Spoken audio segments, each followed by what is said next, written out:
Chapter 5 Oscillation, question number 18. The period of oscillation of a body of mass m1 suspended from a light spring is t. So इस case में हमारे पास जो available है, so we are having a light spring, okay? Light spring पे हमने मास m1 को क्या किया है, सस्पेंड किया, लटकाया है यहाँ पे. एंड अब जो ये सिस्टम तैयार हो रहा है, एक्चुअली हम इसको जरा सा घसीटेंगे तो ये ऊपर नीचे मूव करना शुरू करेगा. दैट मीन्स ये ऑसिलेशन शुरू कर सकता है. एंड ये जो ऑसिलेशन होने वाला है, इस ऑसिलेशन में, इस सेटअप के ऑसिलेशन में आप अगर टाइम पीरियड मान रहे हैं तो इस ऑसिलेशन का टाइम पीरियड आप अज्यूम करेंगे टी दिया हुआ है क्वेश्चन में ही. सो इस सेटअप का टाइम पीरियड टी बोला हुआ है. जब मास m1 होता था, सो m1 मास पे टाइम क्या होता था, t पीरियड टाइम हुआ करता था. यहाँ पे हम इसके लिख देते हैं टाइम पीरियड होता था t. ओके, t नाम का टाइम पीरियड होता था. When a body of mass m2 is tied to the first body, क्या किया हमने, इसी बॉडी यानी इस डायग्राम पे देख सकते हैं, इसमें एक बॉडी और ऐड कर दी, m2 की बॉडी ऐड कर दी फर्स्ट बॉडी में. And then system is made to oscillate, उसके बाद ये सिस्टम ऑसिलेट कर रहा है. So the time period now becomes 2t. अब का जो टाइम पीरियड मिल रहा है, पिछला टाइम पीरियड का होता था t. इस सेटअप का टाइम पीरियड कितना है, टाइम पीरियड है इसका, मैं यहाँ पे शॉर्ट में लिख रहा हूँ, इसका टाइम पीरियड है 2t इस सिस्टम का. And they are asking to compare the masses m1 and m2. So masses compare करने का मतलब होगा इनका रेशियो निकाल के देंगे, that is m1 by m2 का रेशियो. कंपैरिजन मतलब कौन कितना बड़ा है, रेशियो के हिसाब से हम चेक कर सकते हैं. सो उन्होंने बोला है कि कंपेयर करो, दैट मींस रेशियो निकालेंगे. सो फर्स्ट सिस्टम की बात करें यानी फर्स्ट बॉडी की बात करें, इसका टाइम पीरियड t है. जनरली अगर हमें बात करनी है टाइम पीरियड क्या होता है, so time period is equal to होगा, मैं यहाँ पे लिख देता हूँ, time period is given by, time period is equal to 2 pi, okay, 2 pi by omega, ठीक है. So time period is equal to 2 pi by omega. क्या होता है ओमेगा, हमें ओमेगा ऑलरेडी नोन है. ओमेगा की वैल्यू क्या होती है, under root k by m. Spring mass system के केस में ओमेगा की वैल्यू क्या डिराइव करके रखी हमने, under root k by m. इसकी वैल्यू यहाँ डाल देते हैं. Then time period will be equal to 2 pi, omega की value under root k by m. जो बॉटम का m है वो ऊपर चला जाएगा. And then time period is equal to मिलेगा 2 पाई अंडर रूट, देखो नीचे का m ऊपर गया तो ये मिलेगा m by k. यहाँ मिलेगा आपको time period 2 pi, time period is equal to 2 pi under root m by k. So time period का एक जनरल इक्वेशन बात करते हैं तो ये हो जाएगा. अब हम बात कर लेते हैं हमारे केसेस की. सो केस 1 की बात करें, इस केस 1 की बात करें, सो इसका मास जो है वो m1 है, इसका टाइम पीरियड वो t है, okay.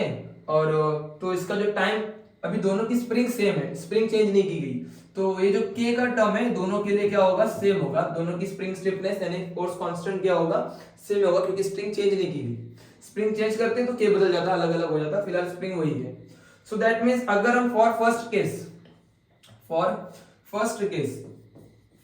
First case time period लिखेंगे तो फॉर्मूला एग्जैक्टली टाइम पीरियड का t आएगा 2 पाई अंडर रूट m की वैल्यू, मास की वैल्यू यहाँ पे हमने लेटर इस्तेमाल किया है m1 अपॉन k, ठीक है. और अब हम लोग बात कर लेते हैं फॉर केस 2. मैं इसके बाजू में लिख देता हूं इसको, फॉर केस 2 जो मास होने वाला है, टाइम पीरियड तो पता चल रहा था, क्वेश्चन में बोला था टाइम पीरियड क्या बोला था, डबल हो गया. देखो बोला है ना, कंबाइंड मास सिस्टम का टाइम पीरियड कितना है, 2t है. सो टाइम पीरियड कितना है उसका, 2t. मैंने यहाँ पे आपको समझाया कि टाइम पीरियड की वैल्यू जो कि असल में क्या है यहाँ पे ट्वाइस ऑफ पहले के मुकाबले, तो 2t इज इक्वल टू 2 पाई. यहाँ पे जो मास रहेगा वो क्या रहेगा, इसमें तो मास पहले वाले बॉडी का भी है, दूसरे वाले भी है, दो मास है, तो यहाँ पे मास डालेंगे m1 plus m2. Total mass क्या होगा, m1 plus m2 divided by spring तो वही है हमारी, तो यहाँ पे क्या आएगा लीटर के, ठीक है. सो केस 1 के अकॉर्डिंग इस फॉर्मूले में सब टर्म्स को पुट किया तो टाइम पीरियड का आंसर रहता है 2 pi under root m1 by k. और इस केस में क्या आता है, 2t is equal to 2 pi under root m1 plus m2 by k. सो इन दो इक्वेशन को हम लोग सिंपली यहाँ पे क्या करेंगे, मैंने हमसे कहा था कंपेयर करना. कंपेयर करने का मतलब ध्यान रखना है आपको, हमेशा कंपेयर जब भी करने बोलते हैं तो रेशियोज पे बात चलती है, यानी डिवीजन पे बात चलता है.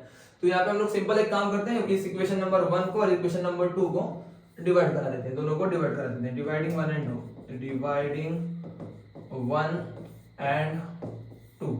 सो t is equal to 2 pi under root m1 upon k divided by इधर वैल्यू क्या आएगी अपॉन में 2t। ओके, इधर चेक कर देते हैं यहाँ पे क्या आएगा, एक मिनट मैं इसको रफ करता हूँ, एक सेकेंड। ओके, मैं इक्वल टू बीच में लिख देता हूँ। ओके, देन इसकी वैल्यू क्या डालेंगे यहाँ पे 2 pi under root m1 plus m2 divided by k। So इतनी सारी टर्म्स आ गई हैं। अब देखते हैं जो कट हो रहा है वो कट कर देते हैं। ये टी कैंसिल हो जाएगा, pi pi cancel, 2b cancel, 2b cancel.